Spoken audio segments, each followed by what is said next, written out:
Currently Kirkland, your source for city news and events in the community, with Scott Mullet at the news desk. Stay up to date with weekly news reports on what's happening in Kirkland. Now, here's Scott. Welcome to Currently Kirkland, the show where every week you can engage with your community by discovering the latest developments in citywide events. I'm Scott Mullet, and for me, the end of summer can be such a downer. But at least I can look forward to the coming color change of Kirkland's tree canopy. That's yellows, oranges, reds, browns, the crisp smell of fallen tree leaves. The sensations that usher in the new season. And those sensations have become even more robust since 2002, when the City Council began protecting Kirkland's tree canopy. 9 years later, Kirkland has one of the region's most expansive urban forest canopies. Trees shelter 41% of the city, according to a commission report. That's more than Bellevue. That's more than Renton. That's more than Shoreline. And it's as much as Mercer Island. The June 1st annexation of heavily forested Finn Hill boosted Kirkland's overall canopy cover. However, even when the experts measured the canopy of the city's pre-annexation boundaries, they discovered a 5% bump in total cover, going from 31% in 2002 to 36% in 2010. Kirkland's canopy has expanded even while other cities' canopies have contracted. And it's grown as buildings and streets have expanded. This is true in every measurable area, in the city's watersheds, its rights-of-way, its multifamily and single-family zones, as well as in commercial areas. This has all been by design. In its 2002 comprehensive plan, the Kirkland City Council established a citywide goal of 40% tree cover. To reach this goal, the council limited tree removals in construction zones, required landscaping in apartment, condo, and commercial areas, and mandated tree plantings along new streets that provided access to new developments. To learn more, visit kirklandwa.gov and type trees in the search bar. But wait, I'm not done with trees yet. In autumn, fallen leaves provide some of the nutrients that help the next generation grow. But when those leaves fall into the street, they can clog the flow of water into storm drains, causing small-scale floods. Preventing this problem is simple. All it requires is sweeping the obstructing leaves from the storm drains. But the city has more than 12,000 of these drains, and not nearly enough staff to monitor them. This is why Kirkland is asking its citizens to take responsibility for the storm drains in their neighborhoods through its Adopt a Drain program. Last year, the fourth year for the program, over 60 of Kirkland's citizens adopted at least one of the city's drains. Kirkland is hoping to expand that pool of volunteers for the 2011 and 2012 storm season. To learn how to adopt a drain, visit kirklandwa.gov and type Adopt a Drain. Adopting a drain is one of the measures you can take to prepare for the upcoming season of volatile weather. But the city's building department highlights several more. Inspect your furnace. Check for leaks with a candle or lit incense. If a leak is found, plug it. To prepare for windstorms, repair shingles on your roof. Boost insulation. Clean gutters. Put up storm windows. Insulate the water heater. Wrap those pipes. And clean and seal your ducts. To review, visit kirklandwa.gov/Kirkland Green. Last week was the kind of weekend that made you want to curl up with a cup of coffee and a good book, wasn't it? And that's exactly what hundreds, perhaps thousands, of Northwesterners did. For more, we now turn to Erica Sanford. Hi, I'm Erica Sanford, and we're here in downtown Kirkland at the first annual Northwest Bookfest. In keeping with this year's theme, it is raining books. We'll be carried away by a flood of authors, performers, and book lovers from far and wide. Come on, let's go check it out. There was something there for all ages. For the kids, story times throughout the day at the Kirkland Library. Music by the Northwest's own Casper Baby Pants center stage at the Kirkland Performance Center, and a breathtaking display of aerial storytelling presented by the Kabiri. Event organizers Sharon Hara and Deborah Schneider shared their thoughts about the event. This event is about books, stories, literature, and reading. Last December, I stood out here because I work for the King County Library System, and I looked around this park and these great resources, the library on one side, Kirkland Performance Center, the Community Center, the Teen Center, and I had a vision. I said, wouldn't this be a great place to have a book festival? And then I got in contact with Sharon Hara. And so Deborah and I got together and we started hatching this book festival. These two crazy women who put this together, and it really mushroomed. We have almost 125 celebrity authors. We have 64 workshops going on. We have almost 70 vendors and probably 5 or 6 food vendors. And 47 panels of authors who are talking about everything from genre fiction to children's fiction, being an illustrator, writing science fiction and fantasy, literary fiction. They're all here, and we built it mostly from local authors. So it's amazing the talent pool of authors and writers that we have in the Pacific Northwest. The King County Library System, in its efforts to encourage local writers to pursue their dreams, is one of the reasons why the Pacific Northwest attracts writers from around the world to live and work here. Put together at any coffee shop and look around, and the ones tapping away at the computers, probably most of them are local writers. Another reason, an artist-friendly culture where hundreds of writers' groups meet in cozy coffee shops and living rooms to share and critique their stories. It's good fun to get together with the local authors and the authors that bring into the community here and kind of compare notes and get caught up on what's going on in the book publishing world. Learn something from the right, learn something from the left as you're on your panels and mix and match the genres and everything else. And it's just great fun to see what other authors are doing.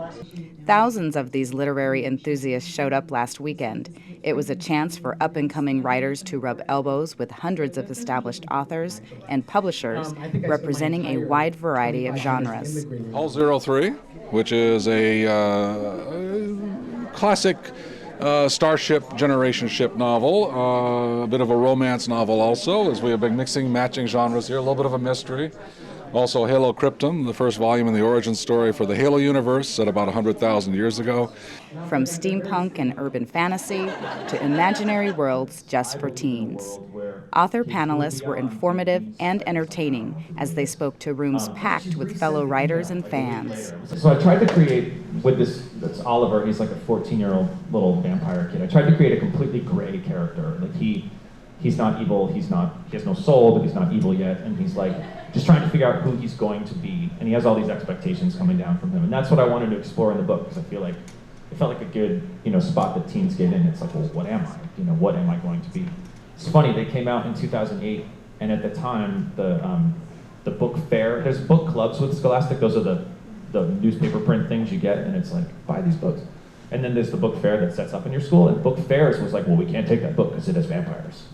Vampires are dangerous. I was like, bummer, and then that completely changed. Like a year later, they were like, vampires! Like, yeah, and it's like vampires everywhere. There were also over 40 workshops where writers learned about the finer details of their craft, how to market their creations, and how to build an audience for their work. In between workshops, you could grab a bite to eat and peruse the nearly 100 exhibitor booths. Authors, publishers, printers, book clubs, writers' networks, and many more braved the rain to show off their latest offerings. This is my very first book signing, so I didn't know what to expect, and I'm excited to meet the authors. I read a lot of their books, and it's great to meet the person that actually writes them. There's just so many books to choose from. Yeah, and we had no idea what to expect. It's a great new thing to explore. I love going to bookstores. I like the feel of them. I like the smell of the paper. And meeting the authors is just absolutely cherry on the top of a sundae. It's just, I'm loving it. Thank you so much. Because of this diversity, the event was uniquely attractive to the many writers and book fans in attendance. Meetups at local coffee shops to relax and debrief were the order of the day that weekend in Kirkland. With only a few hours to visit Bookfest this year, we left wishing we had more time to take it all in. We want it to be the best event for everyone who comes, and we still want to include all the genres of various books, and we also want to include family programs and programs for children and teens. That's all important. Maybe next year we can discover even more. Erica Sanford for Currently Kirkland. Thanks for that story, Erica. Hope you picked up a good book for me. Earlier this month, 15,000 Kirkland residents received a letter from the Northshore Utility District. That's the water and sewer district that serves the city's northernmost residents. One figure in that letter stuck out, 12.86. 12.86% is based on the franchise fee Northshore Utility District is passing on to its customers for their right to use city property in order to access its own pipes and conduits. And it is an increase from the 10.5% Northshore was charging earlier this year.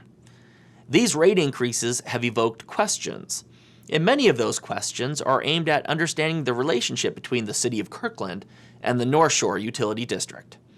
To understand that, Kirkland residents will first need to understand the significance of another number, $3.21. $3.21 per lineal foot is the franchise fee Northshore Utility District agreed to pay the city for the right to access and maintain the pipes and conduits it built on the city's land. The franchise fee also compensates Kirkland for the utility tax revenue the city cannot collect from those 15,000 customers, but which all other city utility customers pay. All told, this equals $2.1 million, or as Northshore Utility figured it, 12.86% of any water and sewer utility bill. The city uses this money to help pay for some of Kirkland's most fundamental services: police, parks, paved roads, to name a few. What the city does not get from the agreement is additional water and sewer utility taxes from Northshore Utility District customers. Those customers pay no water and sewer utility taxes to Kirkland. This $3.21 per lineal foot franchise fee has not changed since 2008, when the two agencies agreed on the number. It did not change in 2009, when the city increased its utility tax from 7.5% to 10.5%. And it did not change in 2010, when the city had to increase its own water utility tax to 13.38% in order to pay for increasing costs of fire protection. What did change was the number of lineal feet in Northshore's district. The annexation of Finn Hill, Kingsgate, and North Juanita significantly increased the lineal footage of city property Northshore used. And as Northshore has transitioned to a much larger Kirkland, its calculations have changed. Hi, I'm Kurt Triplett, the Kirkland City Manager. We want to understand that many of you have never paid the franchise fee before, and so there's a lot of questions in our new neighborhoods from Juanita, Finn Hill, and Kingsgate. And we definitely encourage you to contact City Hall to have any of your questions answered. But in the meantime, I'd like to address 3 points very quickly. First, Kirkland has not raised this franchise fee after annexation. This franchise fee amount has been in place since 2008. What has happened is it is now applied to more households. Second, the amount that you're paying is entirely consistent with the information that was presented by Kirkland City staff in all pre-annexation public hearings.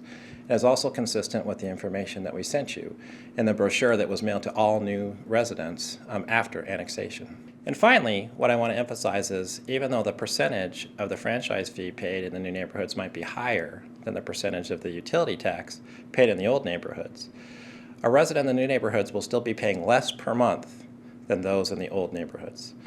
Residents in Finn Hill, Kingsgate, and Juanita will be paying an average of $10 a month in the franchise fee, whereas folks in the former Kirkland are still paying a little over $11 a month in the utility tax. But I want to emphasize that all of these revenues are used to deliver the services you expect from the city of Kirkland to your neighborhoods. They're completely reinvested in the new neighborhoods in police and fire and parks services. So please, we encourage you, come on down to City Hall, call us or email us, and we'd be more than happy to answer questions on this or any other topic. Thank you.